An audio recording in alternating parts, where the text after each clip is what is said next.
Êtes-vous réellement prêt à lancer votre marque de cosmétiques? Êtes-vous sûr que vous avez pensé à tout? Il y a quelques mois, j'ai fait une vidéo qui s'intitule Quelles précautions prendre avant d'entreprendre, où j'aborde notamment le fait de se préparer mentalement à ce qu'est l'entrepreneuriat de façon générale. Mais en création cosmétique aussi, il y a des précautions plus spécifiques à prendre, d'ordre un petit peu plus pratique, et c'est ce qu'on va voir dans cette vidéo.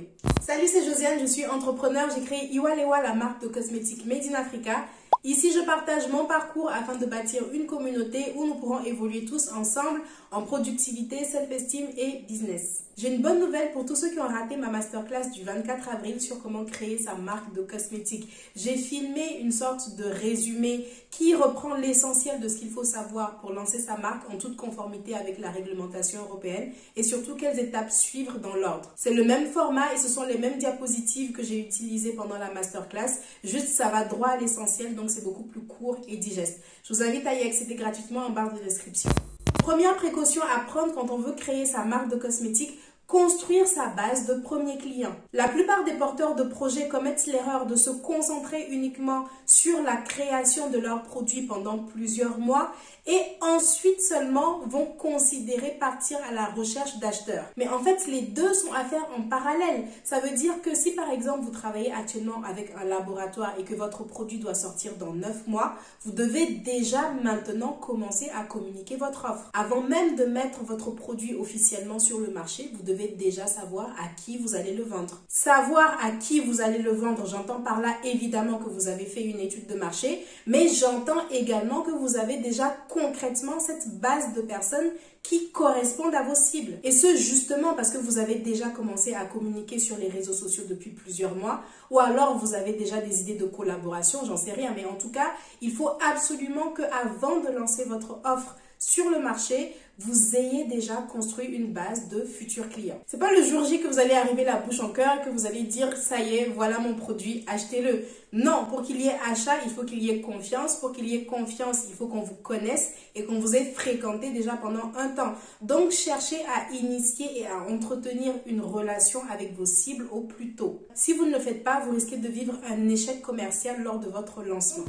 Seconde précaution à prendre, protéger son nom de marque. On a parlé de communication, mais attention à l'aspect légal de la chose aussi. Souvent, quand on crée ses réseaux professionnels, on met un nom auquel on n'a pas vraiment réfléchi et ce n'est pas si grave. On n'est pas obligé de connaître son nom de marque final dès le jour 1. Ça peut être une chose en réflexion.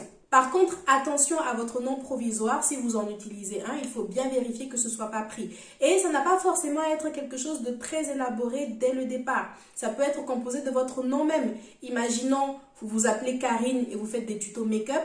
Votre nom de page, ça peut tout simplement être les tutos de Karine, par exemple. À ce stade, il n'y a pas de pression ni morale ni légale parce que vous ne vendez absolument rien, juste vous faites des tutos sur Instagram et en général, la communauté n'est pas très grande. Si vous voulez changer après, une fois que vous êtes sûr de ce que va être votre nom de marque et que vous voulez commencer à communiquer dessus, il va falloir le protéger au préalable.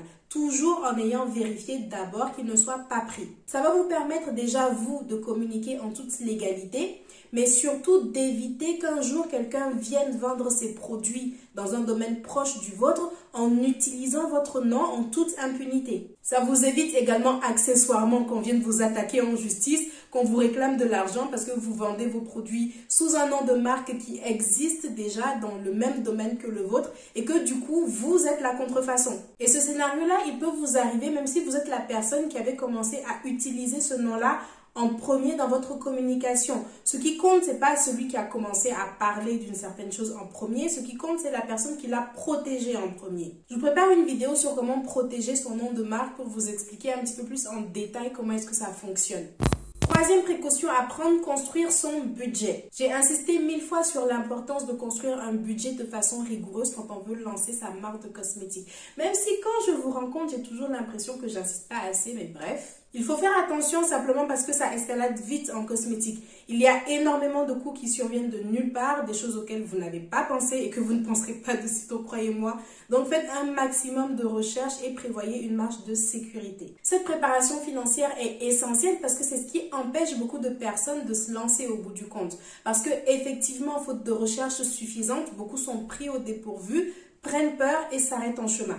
Ou alors ils se lancent mais se retrouvent coincés trop tôt, pris dans un entre-deux ou il y a déjà des collaborations qui ont été initiées, il faut continuer. D'un autre côté, les coûts n'ont pas été suffisamment anticipés et il n'y a plus d'argent pour avancer. Imaginez-vous par exemple que vous avez déjà dit oui pour bosser avec un certain fournisseur d'huile ou de beurre végétaux, que vous avez payé quelques centaines d'euros pour qu'il vous fournisse une matière, mais vous ne vous étiez pas suffisamment renseigné sur les coûts qui venaient avec la phase réglementaire et maintenant vous apprenez qu'il vous faut 2000 euros pour faire des tests. C'est con parce que vous avez déjà déboursé de l'argent pour acheter vos huiles, mais vous ne pouvez pas les vendre parce que vous n'avez pas suffisamment anticipé ce qu'allait vous coûter la réglementation. Donc l'opération est à 100% une perte, tout simplement parce que vous n'étiez pas suffisamment préparé. Mais c'est juste un exemple, ne prenez pas peur si vous avez déjà acheté des huiles ou quoi. C'est juste pour illustrer mes propos, ne me prenez pas au mot. Remettez votre projet à plat et étudiez-le dans sa globalité. Qu'est-ce que vous voulez faire exactement et allez rechercher des devis dans tous les sens. Pensez à tout. Est-ce que vous voulez des certifications en particulier? Est-ce que vous voulez bosser avec des fournisseurs en particulier?